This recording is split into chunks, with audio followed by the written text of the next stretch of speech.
Изучение культурных особенностей и знакомство с достопримечательностями, экскурсии и мастер-классы, а также общественные работы и экологические акции. Пятый международный волонтерский проект «Маяки дружбы. Башни Кавказа», стартовавший 3 августа, проходит в 3 регионах СКФО. Главная цель проекта – укрепление добрососедских отношений между народами России через непосредственное общение сверстников. Студенты из разных уголков нашей необъятной Родины приезжают в Горный край, чтобы принять участие в работах по сохранению и восстановлению памятников истории и архитектуры, знаменитых сигнальных, боевых и жилых башен и крепостей. В этом году к ним присоединились и ребята из Луганской и Донецкой народных республик. В рамках акции «Вода России» провели уборку прибрежной зоны реки Асы на территории сельского поселения Нестеровское, собрав за несколько часов более 50 мешков мусора. Хаджимурат Плиев продолжит.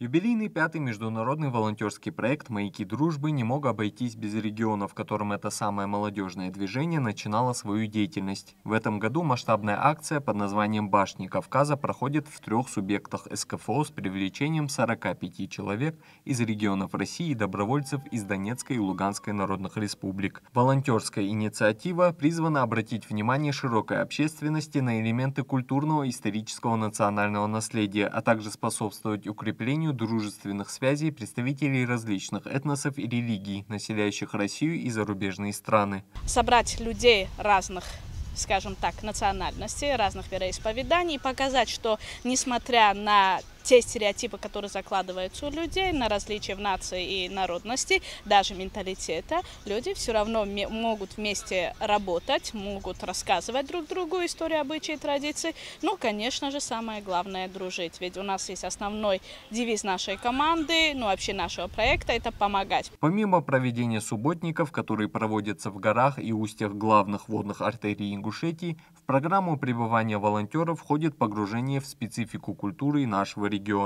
Гости из народных республик и регионов страны, в том числе и таких отдаленных, как Калининградская область, слушают лекции об архитектуре и быте наших предков, ходят на экскурсии, записывают видеодневники и создают фотоблоги для интересующихся современников и любопытных потомков. Благодаря проекту «Маяки дружбы» многие из волонтеров приехали к нам впервые. Первую половину дня мы работаем на объектах культурно-исторического наследия. Вторая половина дня у нас более познавательная, образовательная. Мы изучаем культуру, обычаи и традиции того края, в котором мы находимся. Самое главное, все, что происходило за день, мы это все рассказываем, описываем в своих дневниках, в своих соцсетях. На Кавказе я первый раз, я приехала из Калининграда. Вот у меня прекрасные впечатления, я никогда не была в таких местах, таких масштабных и таких красивых. Вот, впечатление у меня прекрасное от нашей команды, от места, от воздуха, от людей, которые нас здесь встречают, от еды очень вкусной. Вот, мне все очень-очень нравится. Масштабный волонтерский проект получил массу положительных откликов от многих государственных и общественных организаций. Федеральное агентство по делам национальности и молодежи инициативу поддержали, а региональные представительства оказали помощь в проведении важных мероприятий. У проекта есть девиз «Помогать, познавать, рассказывать, дружить». Вот на сегодняшний день выполняют одну из миссий проекта – это помогать. Ребята изъявили желание очистить вдоль реки Аса территорию.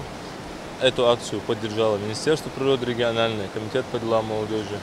И, как вы видите, в рамках акции «Вода России» ребята приступили к очистке территории и уже за более чем час времени достаточно огромную территорию очистили. «Маяки дружбы. Башни Кавказа-2022» завершится 13 августа в Дагестане. Хаджимурат Плиев, Муса Ильясов, Дэни Тимурзиев, Вести Ингушетия.